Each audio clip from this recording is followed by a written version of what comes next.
gjatë komentimeve, kur jam kërcënu, sikur një komentator drejton lojën, apo është i anshëm, apo gjëra të tilla, tash të njëjtit, apo shumica e atyre njerëzve të cilët në atë kohë kur kam komentuar, më kanë ofenduar, tani më lavdrojnë edhe më ngrisin e qiell. Edhe gjatë komentimeve, kur jam kërcënu, sikur një komentator drejton lojën, apo është i anshëm, apo gjëra të tilla, mirë po te kalohen edhe tani në këtë pjesë, pas pensionimit jam shumë rahat dhe vlerësimet janë shumë të mira dhe më pëlqejnë këto që për punën që kam bërë deri më tani. Ke pas frikë me ndonjë moment caktuar sa i përket këtyre kërcënimet, ka shoqëruar ndoshta ndjenja e frikës jo vetëm për vete, se nganjëherë më shumë merakosemi për të familjes, për rrethin, për njerëzit të afërt, se sa për veten. Të ka shoqëruar ndjenja e frikës? Po, sidomos. Nuk e di që ballafaqohen me gjithçka. Vajza ime e madhe ajo ka qenë basketbolliste. Gjithmonë ka qenë në shënjestër të njerëzve që kanë qenë rreth basketbollit atë. Ka qenë Dorentina apo Dorentina.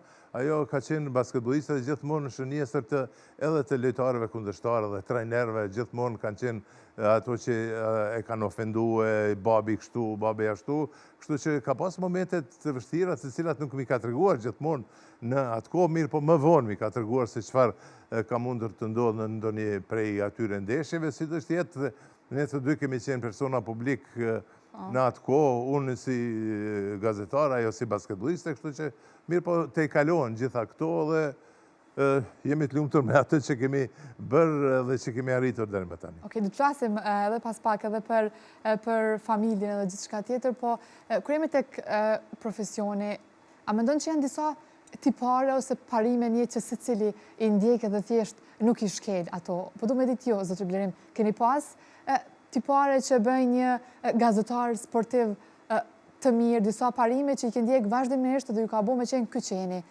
sot? Unë për ndryshe e kom dasht televizionin, gjithmonë e kom dasht kamerën. Okej, po thu shkon diçka prej...